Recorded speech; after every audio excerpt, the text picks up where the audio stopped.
What's up, Planeswalkers? How you doing? How you doing? We continue the viewer request 2-week long-ish thing fiesta. Today we take a look at Goro-Goro and Satoru, a GRIXIS Goblin Human 3/4 that says whenever one or more creatures you control that enter the battlefield this turn deal combat damage to a player, create a 5/5 red dragon spirit creature token with flying. We can also pay 1 red and 1 colorless to give creatures we control haste. So, GRIXIS Haste or GRIXIS Ninjas? Which will it be, Magic player? Don't answer that because the answer is both. Now for the budget, we're sitting around $90, but one of the cards we're playing is $18, so that's an easy way to lower that price. As for how the deck plays, we're looking at a mid-tier, good old-fashioned beatdown deck. The plan is to use ninjutsu to trigger our commander to make lots of dragons to kill the table.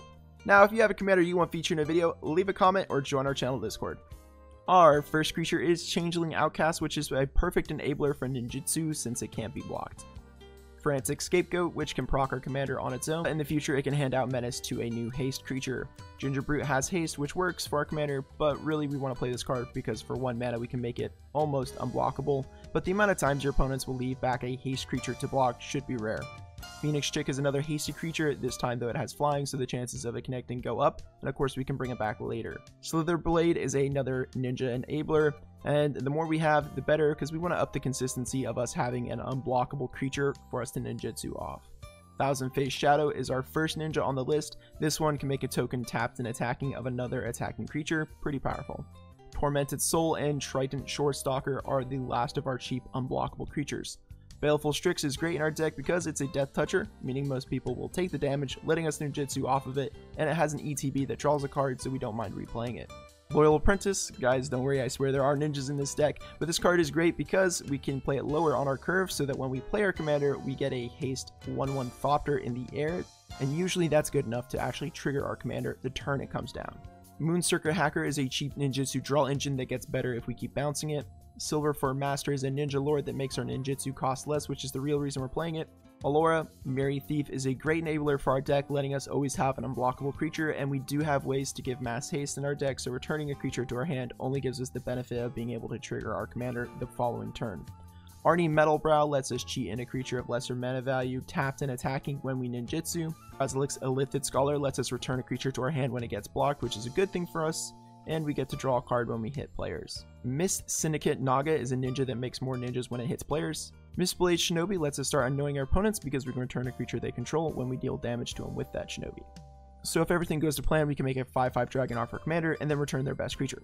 Nashi, Moonsage's Scion, steals the top card of everyone's library and lets us cast one of the cards by paying life. This can be a great card advantage source or a good way to make enemies.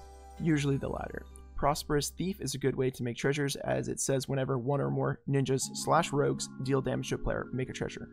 Satoru Umezawa gives us some card advantage when we ninjutsu, and importantly, this card gives every creature on hand ninjutsu for some easy commander triggers. Ingenious Infiltrator will help us fill our hand up because every time a ninja hits a player, we get a card. Moonblade Shinobi gives us flying tokens on damage. Moon Snare Specialist lets us return any creature on the battlefield to hand when it ETBs, which kind of breaks the ninjutsu rule of dealing damage, but I'm here for it. Ninja of the Deep Hours is more card draw. Sakashima Student is a cheap way to clone the best creature on the board. Its ninjutsu is only 2 mana. Solemn Simulacrum is ramp, but also I find a lot of players do not block this card because they don't want to kill it, they don't want to give you that extra card, and since this card has an ETB, we want to ninjutsu off of it. Fallen Shinobi steals cards from the top of the player it hits library, and it lets you play those cards for free. Naturally you could get unlucky, but either way, it's still fun. Furcrag Cunning Instigator kinda does it all in our deck. It comes with haste to potentially trigger our commander, it goads creatures when dragons swing, which we plan on making a lot of those with our commander, and it draws cards whenever goaded creatures deal combat damage. Master of Cruelties may not be the optimal card to play in this deck, but it and any ninja is an insta-kill if it goes unblocked, and we technically have a lot of ways to make a creature unblockable. Throat Slitter can Doomblade a creature on damage. Urbrass the Hidden taps down blockers and gives us haste, which is important to trigger our commander. Silent Blade Oni, which is just too much fun to pass up on. We can steal a card from the hand of the person we dealt damage to and play it for free, and let me tell you, this card will always make you a new enemy. We do have some Planeswalkers in the deck. First we have Kaido Suzuki, which draws cards and makes unblockable attackers, and it protects itself the turn it comes down, so it's pretty good at keeping itself alive.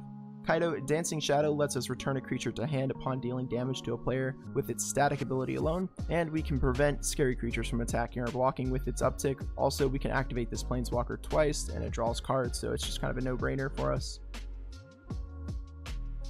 For the spells, we have Faithless Looting for fresh cards, Abrade to hit problem artifacts over small creatures, Chart a Course for extra cards, Counterspell to stop any combos, Feed the Swarm to deal with any enchantments or creatures, Go for the Throat for some removal, Negate for any problem spells, Rakdos Charm for the utility it provides, Reality Shift so that we have exile removal for a creature, which I find is necessary in most of my games, Reverse the Polarity gives us a counter and lets us swing out at a player without having to worry about blockers.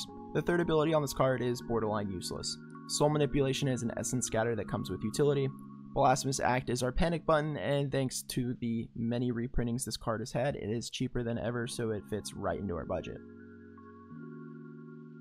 For the artifacts and enchantments, I'll start with our ramp. First we have Soul Ring, Arcane Signet, Dimir Signet, Izzet Signet, Rakdos Signet, Talisman of Creativity, and Thought Vessel in case we need that extra hand size. For everything else, we have Impact Tremors, which might seem weird at first, but this deck actually plays a lot of tokens with our commander, and we are consistently returning and replaying creatures, so the damage this card can dish out is not to be underestimated.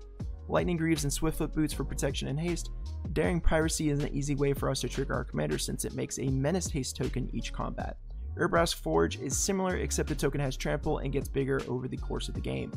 Rising of the Day for mass haste, Bident of Thassa for more cards. Reconnaissance Mission is a flavor win in a ninja deck, but the card is good at drawing cards as well. Rite of Raging Storm, because this makes any game faster, and the best part is you're free from the worry of it. Plus, with the trample, you're going to be triggering your commander. Warstorm Surge, which is a good win con for this deck since we plan on making a bunch of huge dragon tokens, and so like Impact Tremors, the damage this card will dish out will add up quickly. For the mana base, I recommend playing lands and lots of them, but if you want a mana base that stays in budget, then feel free to copy the mana base found in the deck list in the description of this video. My recommended land for this deck is Access Tunnel, since we have a lot of small powered ninjas and Master of Cruelties that want to be unblockable. There are no combos in the deck, but if you want to add one, then look no further than the card Breath of Fury, which along with cards like Loyal Apprentice or Urbrask Forge can give you infinite combats, with some minor setup required. That's going to be all for today's video. Let me know how I did or tell me about your favorite ninja in the comments below. Subscribe to see more content like this, and I'll see you in the next video. Peace.